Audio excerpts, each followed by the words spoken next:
You know, I don't hold any ought against anybody. I did. For the longest time, all I could think of was, I will get even. And how we got to rape and battery, it was over my wife. One woman even made the statement to another member of our church at the time, supposedly, that I will do anything I can to destroy Becky Miller, and if that includes destroying her husband, I'll do it. You had a team, the Defiance Police, Defiance City Police, and then a prosecutor by the name of Peter Seibel. Mm-hmm. They all did an investigation and found out that the affairs that your husband had with all 4 women was consensual. Where did we get 1 count of rape, 9 counts of sexual battery? How do we get from consensual affairs, which has been documented on paper, to rape? Explain that to me. How did we get there? Well, the prosecutor, Seibel, he went out of office, and a new prosecutor took office and reopened the investigation. This new prosecutor had a political agenda. He very much wanted to be elected as state senator. He thought that this kind of case would be something that the media would pick up and give him a lot of name recognition.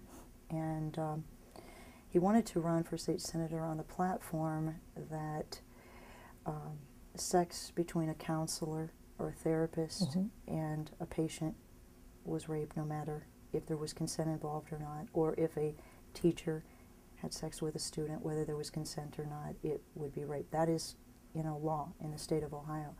But it excluded language for a minister. And he wanted to run in his platform to get that added to the law. Yeah. And so he went after this case for sensationalism and to promote his agenda to go up the ranks and eventually be in the Senate. Yeah, it was very sensationalized. We were on the front page of the newspaper every day.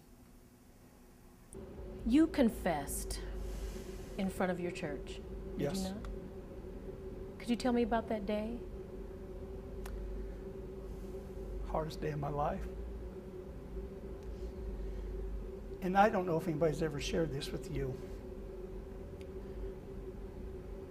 but the last thing that I did when I left the church, and I'll answer your question here directly, was I was walking out the back door where our platform was, and I turned around and I said, "This seed is dead, is to never live again." I couldn't do this anymore. I was a hypocrite. I was a liar. And I said, I've got to come clean. Now I said, I won't use names, but I said, I can't do this anymore. The next thing I know, if I may use the term, all hell was breaking loose around my life.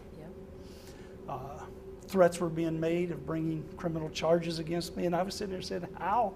Why? I didn't understand all that at the time, and at the time that I confessed it to the church, none of that was taking place. This is only 24 hours old. But my wife was sitting in the back of the church alone, and I told one of my ushers, I said, I have something very difficult I need to do this morning. And I said, I'm going to need as much love and support as I can get, but so do the people, because I don't know how I'm going to handle it. Mm-hmm. Pastor friend of mine from Delphus, Ohio, just up the road here, had come to be with me that morning. I'd called him that night. And he had taken several of the people to the back to my office when I made the announcement, because he sensed that things were not going to go well. And I tried to keep it simple. I had gotten some advice from a couple other pastors who eventually came and tried to take my church out from under me after all this happened, from Michigan. And I just told them, I said, people, I have something very difficult I need to share with you. And I said, your pastor's been in adultery. How did you find out about the affairs? He had been crying. And he said, Becky, I have something I need to tell you. I'm so ashamed. I'm not proud of this, but you need to know I've had an affair. Mm-hmm. I was in total shock. It was surreal. It was like it was happening, but yet it wasn't happening. I'm sure that someone probably had to pick you up off the floor. You were just devastated. I was more devastated, but I realized when he came clean and told me everything that had happened, I realized that he really wanted his marriage. I knew he was serious about getting help. Now, after that, I really just fell totally to pieces. And once he had told me, like I said, I fell totally to pieces, and at that point, I was looking for guns. Yeah. Anybody who had them, I was ready to get the pain to stop. And the way that I was going to stop it is just to shoot everybody and then kill myself, and it'd be over. Because I couldn't tolerate the pain anymore. Yeah. Once I did that, it scared me. You know, to be filled with that much anger, that much hurt and devastation.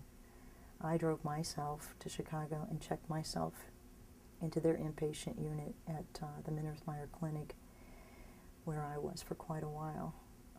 They actually put me in intensive care because my body, according to them, was in shock.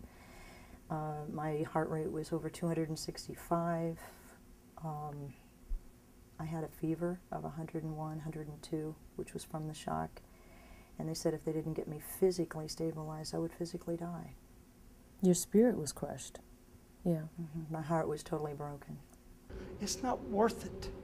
Because you know one thing I know is God put me where He put me. He put me in that pulpit. And He didn't put me there to sin. He put me there to do right. And God is no more a part of my sin as He is the sin of Satan himself. And I know one day I'm going to get an opportunity to stand one more time. I told my son, I said, before I die, all I want to do is put a microphone in my hand one more time and preach the Lord Jesus Christ. And I know I will. You said that God put you in the pulpit, and He didn't put you there to sin. Is there a part of you that feels that God is punishing you? There was a long time that God was punishing me. Yeah. And you know, a lot of the message that we hear today is that. We talk about a just God, then we talk Him away. We talk about the fact that God is fair, then we make Him as unfair as we know how to do. And I felt, I want to be careful how I say this.